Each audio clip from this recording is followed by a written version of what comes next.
Whether you have a diagnosis or not, I don't care. Jump inside this podcast and I'm going to teach you how to read your own blood work so you can find the answers to your health concerns.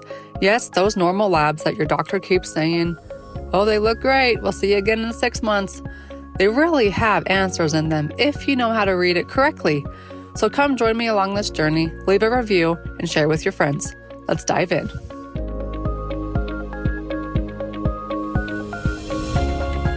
What health coaching certification program do I recommend? I get this question asked all the time. Well, I've finally vetted them out, and the one program that outshines all others is Functional Diagnostic Nutrition, or FDN. There are 3 reasons why. 1, it's very clinically based and teaches labs. I myself turned down a master's degree in functional medicine because it didn't teach labs. 2, you have lifetime access and it always gets updated. This is important because things change and you need to be in the know. 3, when you complete the training on your timeline, they have an incredible post-grad community. So they don't just kick you out on the streets and say, good luck. If you've been thinking about receiving your health coaching certification or are a practitioner looking to branch out and scale a virtual practice, now is the time. Make 2023 your year. Do this for you, your family, and those you're about to help. Go to fdntraining.com/Dr. Kylie. Check the show notes for a $250 off code available for a limited time. I am happy to announce that I have partnered with Functional Diagnostic Nutrition because I love their program so much. They are now the podcast sponsor. All right, let's get into the podcast episode. Here we go. Welcome to the Beyond the Diagnosis podcast with me, your host, Dr. Kylie. We're finishing up this season and we're finishing up this year, but I want to bring to you one of the most knowledgeable experts in the keto and carnivore industry. Dani Conway is her name. Not only does she know keto and carnivore, but she knows horses too. This girl likes to compete in the horse realm too. So, Dani, welcome on. Thanks so much, Dr. Kylie, for having me. All right, why keto? Why carnivore? Well, a year ago when I was 65 pounds overweight on a fat-free diet. Yeah. I did not know that about you. Tons of hormone and digestive issues on, all of the chicken breast, brown rice, and broccoli diet, doing an hour and a half of cardio a day and still gaining weight. I decided to do things a little bit differently. And the low carb approach was something I had never tried before. This was back in 2007. So there was no social media. I don't know if there was internet at the time, honestly. Well, I was a senior in high school, so probably not. Oh my God, I feel like a grandma. I'm just kidding. That all just kind of set me down a path looking for something different. So I started with low carb, moved into keto, and then, a few years later into carnivore. And, at the time, probably about a year or 2 into it, I started to realize that, when I started to actually get results, I was probably not the only woman struggling, with the doctor saying your blood work is normal and why do I still feel like crap? And so that just kind of, again, led me down a path looking for something different nutritionally, as well as a different approach with functional medicine. Okay, so you're walking through the keto world and carnivore world. Back when there wasn't podcasts, back when there wasn't Google, back when there wasn't social media, how did you do it? And what did you find that not only you yourself ran into problems, but then other people run into the same problems still? So how did I find it? I mean, at that time, I was before I had any certifications. And so I was working with a nutritionist in San Diego. That's where I lived at the time. And she had somewhat of a low carb-ish approach. So that was kind of like a little bit of an intro, but I did not work with her for a long period of time. I just sort of continued on my own. And then just started to do some experimenting and noticed that I felt better and better removing the refined foods, the refined carbohydrates, the sugars. And I craved fat. I craved ice cream all the time. Well, we all know I didn't need ice cream, but I did need good fat and good protein because that was limited in my previous, fat-free diet. Sometimes I crave the popcorn. And it's not the popcorn, it's the butter on the popcorn. Yeah. Like we do the pop, like we pop it ourselves and I drench it in butter. I need a whole bowl by myself. Right. It's just like I need the fat. Right. And it changes in the hormonal cycle, right? Yes, absolutely. And I think that intuitively, as women especially, we can have cravings that can be on point. I think we just sort of have to do a check-in and make sure that we are not telling ourselves like, oh, if you're craving cookies, that's what you need. It typically means something's missing, or there might be like a deficiency in some cases. And for, as you're talking about, like with the fat, that's what was true for me because I wasn't eating any fat at that point. Yeah. How did you feel differently when you started changing these up? So definitely more energy, less cravings. So food cravings, not so much sugar cravings, but just food cravings was something that I struggled with significantly. I mean, food cravings literally ran my life. It was like one meal and then worried about what I was going to have at the next meal.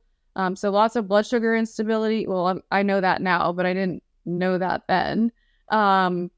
So energy, cravings, mood, and then that kind of transitioned into like my hormones being better, my gut being better, and then of course, feeling satiated after meals as well. So that sort of like allowed me to get more control over the food and the eating in general. And that of course led to the weight loss. Besides food, what were you doing for exercise? I was doing 1.5 to 2 hours of cardio a day before I found this way of eating. Like running on the treadmill? What? Treadmill, spin classes. It was terrible. It was completely terrible. That's a lot of time. Yeah, because I thought that eat less, move more, lose weight.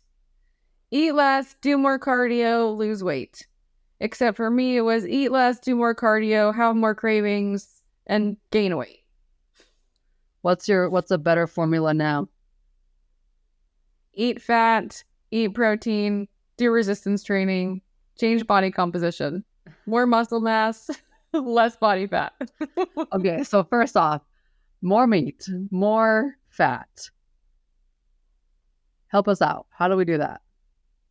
So any meat sources go, unless, somebody happens to have sensitivities or histamine issues. So everything from beef, chicken, lamb, pork, duck, venison, if someone has access to more game type meats.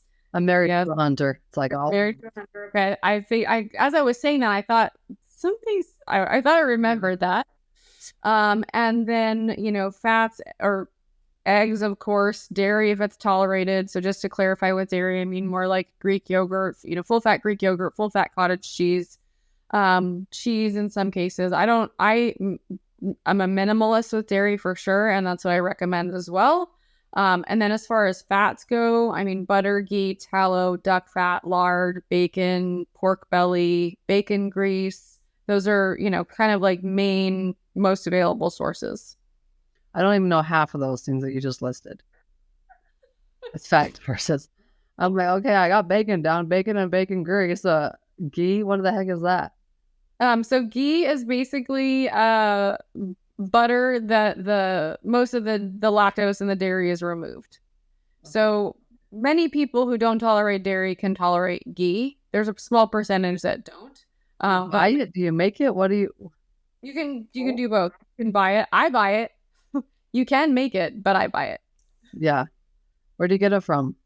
Whole Foods, even Amazon, grocery stores, online. There's a lot of online sources now. Mm-hmm. So it's definitely readily available. What about butter and eggs? Absolutely. Okay. Eggs are fantastic because of the yolks. All the nutrition is in the yolks. So if you're going to eat the eggs, eat the whole egg, not just the white. I know my son is like, Mom, I just want the white egg. I'm like, there's nothing in the white egg. So can you have some like egg yolk? So we do scrambled eggs and omelets. I always wonder when people have to eliminate eggs, like what the heck do you eat for breakfast? Meat. Yeah, exactly. So we do eggs scrambled and omelets with like bacon, and I'd probably use more cheese than you would. But And on occasion, I'm like, okay, if you just want white eggs, we got to have something else with it. You can't just have the white eggs. Okay, so that's keto. First, before we get into carnivore, what's the difference? Keto, carnivore? Okay, so with keto, I will add, like, keto would be lower glycemic vegetables. So avocado, coconut, olives, broccoli, cauliflower, asparagus, Brussels sprouts, kale. Any of the lower glycemic vegetables are basically what we would say keto approved, because keto is 20 grams of carbs total per day or less. Okay. And then with carnivore is meat only. So any of the meat and fat we just listed, it's meat and fat only. No plants. So no almonds, no nuts, no seeds, which would also be keto. No vegetables as far as carnivore goes. How do you differentiate what a person should be on? So depending on what's going on for them. So a lot of carnivore is like the best meat-based elimination diet, especially for like autoimmune type conditions, other gut issues, even some hormone issues. So really, depending on how severe of symptoms someone's having and what foods they're tolerating, what level of elimination they want to, they can sort of get behind as far as like their program. Because I have many goals for clients, but two of my top goals for clients are results and sustainability. And so unless someone has significant issues, let's say with avocado, and they didn't feel like it was realistic to be carnivore for like a longer period of time, I want to design a program for them based on what they feel is sustainable. If someone feels carnivore is sustainable, and there's a lot of people out there, I know it sounds crazy. I'm trying to wrap my head around it, like only meat? Holy smokes. Yeah. And so there are a lot of people out there that it is sustainable for. And those are the people that do well with it in the beginning of their program when they feel like they could continue with it in the end of their program. Now, in some cases, I will start with that if they have histamine issues going on or other things going on where we do have to eliminate most plants, all plants, and then we sort of work on the root cause stuff, figure out what's going on, rebalance that, then get to a place where they are able to start reintroducing foods back in. And that would be sort of, a spectrum of differences between, someone who may not have to eliminate all plants and they can still heal their body without doing that, to someone that can eliminate the plants for a period of time, to someone that would maybe just want to go forward with carnivore for a longer period of time and feel like they can, live that way. And, there's tons of, between clients and stories that I know of for, things like mental illness, depression, anxiety, MS, different types of things, but bipolar disorder, like you would be, amazed to hear some of the stories that just eating meat helped with some individuals. How long do they need to just eat meat? Like if they were to try it out, how long should they give themselves? I think realistically 2 to 4 weeks just to see what happens. I think that if you try to do a diet for 2 or 3 days and then you go off of it, and then you try to do a diet for 4 days and go off of it, what's going to happen? It's only going to mimic every other yo-yo diet that's out there, and it's going to be limited results. So when you first do start reducing carbs, whether you're eating keto or carnivore, there's going to be a little bit of a detox response, depending on what type of diet they were eating before, depending on if they were, standard American diet, or maybe they were a little bit more paleo, and that would be a little bit easier to kind of transition into carnivore or keto. So all of that can depend on, what they're doing prior. Yeah, you can. I mean, we're just brushing the surface of this, but you gotta get into the details. And what are some of the biggest myths or mistakes that people make when they try to, because keto is a hot topic. Absolutely. What do they do? Yeah. What are people doing wrong? So I think biggest things I see, not enough protein, not enough fat, so under eating. So a lot of women that have a history of under eating, just with yo-yo diets in general, restriction dieting, things like that, have a tendency to go into keto or carnivore for either weight loss or healing purposes, but they also go into it and undereat. So I always say, like, a restrictive diet on paleo is just like a restrictive diet on carnivore. Like, if you're undereating no matter what type of diet you're on. Now, if you're carnivore, then hopefully you're getting more nutrients. However, metabolically, your body's still gonna, probably you might lose some hair, or you might have skin issues, or you might not have enough energy, and all of that will kind of, show up as far as that goes. So undereating is a big one between either keto or carnivore. Eating too much fat in the absence of eating enough protein. That's another big mistake that I see. And so, and getting enough protein is going to be important for hair, hormones, muscle, energy, mood, sleep, and of course, fat. There's so many benefits to getting enough fat as well, but someone really has to just work on that right balance of macronutrients, which is one of the things that I work a lot with clients with, is the right balance for their body, their metabolism, what's going on for them. Other mistakes I see, too much junky meats or dirty meats was kind of like the term that we use in the space of like pepperoni, salami, things like that. So yeah, they're meat. Yes, they're meat. However, eating a, plate of pepperoni is not like eating, some ground beef or even, a steak or chuck roast, or other really good cuts of meat where that's where you're getting your nutrients from. Would you say those meats are more, can you call them man-made? Did you say, on the meats? Like the salami, the pepperoni, like. Yeah, to me, of course. Yeah, to me, it's like man-made versus real animal products. Exactly. That's exactly right. Because, not to mention they're super highly processed. Most of them have added, there's more available now that don't have a lot of additives, but more than not, there's added sugars, there's added additives, they're not gluten-free. There's milk products that, non-fat milk powder, like really random things added, so really it takes looking at that nutrition label to see like what's actually in there. So make your life easier and just get real meat. That's the bottom. Exactly. I always laugh at, like, you walk down the grocery store aisles and it's like the veggie burgers. This is so much healthier for you now. Like, that's just full of chemicals. Like, oh my God, it's crazy. And people fall for it, which is brilliant marketing on their part. But I would much rather, if I'm going to eat meat, I'm going to really eat real stuff, not man-made hormone, chemical, toxic crap that they're going to call a veggie burger or whatever the heck they want to call them. Okay, we got into some nitty-gritty details. Keto carnivore, share some cool patient experiences that you've had. Yeah, so I have been blessed to work with so many women and men over the last 16 years. So everything from, weight loss. So women who come to me that their weight has literally been stuck for 2 years. I mean, years, like plateau, weight loss stall, whatever you want to call it.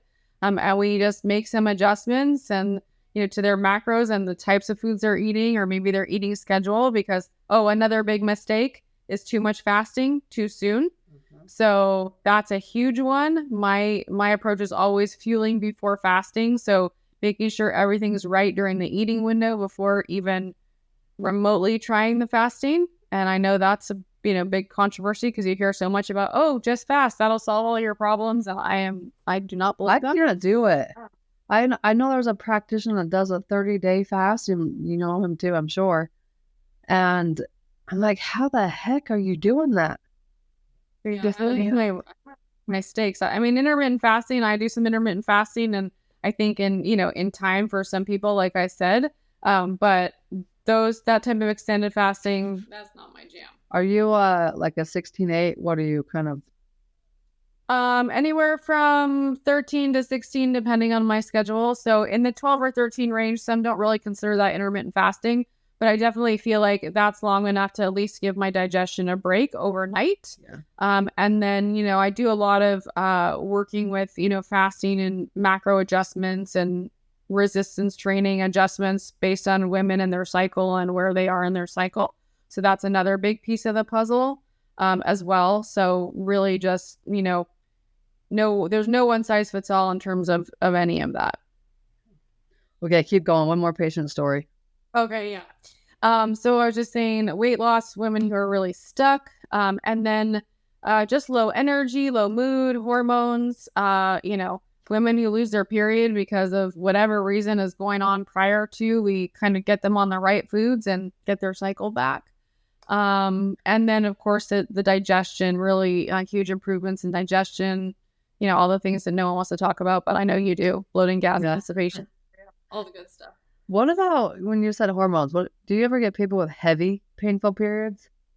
Yeah, so I do. A majority of my clients are more in the perimenopausal, menopausal range. So 35, 40 into their 60s, even beyond then. But yes, I do have some clients that are, in their 30s and still struggling with the heavier periods, lots of cramping, estrogen dominant type symptoms. Do you recommend which diet for that most often times? So either keto carnivore or even just a low carb. So I really work with clients on the spectrum of like low carb to carnivore. I really want to always do what's best for the client. I'm not like attached to any particular, everyone has to be carnivore or everyone has to do a certain thing. But basically with the hormonal stuff, especially, the animal foods, the cholesterol, the egg yolks, the butter, all the things that we're told are bad, our steroid hormones rely on cholesterol as a backbone for their health and balance. And that's what a lot of these women are missing, in terms of their hormones. Okay, guys, I told you she's one of the biggest experts in the industry. So, Dani, where can they find more about you? Yeah, so my website, nutritionthenaturalway.com. Super excited. There's a new site coming in the next few months. And my Instagram, I spend some time there, carnivore.keto.fitness. Okay, say your website one more time. Nutritionthenaturalway.com. Okay. All right, guys, if you're wondering how to bust through those weight loss plateaus or anything you want to know about keto, carnivore, all the things, go follow Dani on her Instagram. Check out her website. She's getting a brand new one coming soon. I'm excited to see that. And Dani, thanks for joining us. Thanks so much, Dr. Kylie. The health coaching certification program that I recommend is Functional Diagnostic Nutrition, or FDN. You can get started anytime. So grab the $250 off code from the show notes and go to fdntraining.com/Dr. Kylie and get started.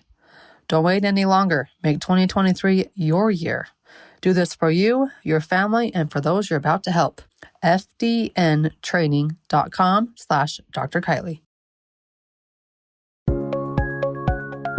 Ready to have all of your blood work compiled in one location where you can easily read it all together? Well, go grab my book, Why Are My Labs Normal, on Amazon. Grab it, learn how to read your own labs, and take the power back in your hands, because your normal blood work is loaded with answers. You just got to have the right person reading it, and the right person can be you. Go grab it on Amazon, Why Are My Labs Normal by Dr. Kylie Burton. Leave a review, and we'll see you on the next episode.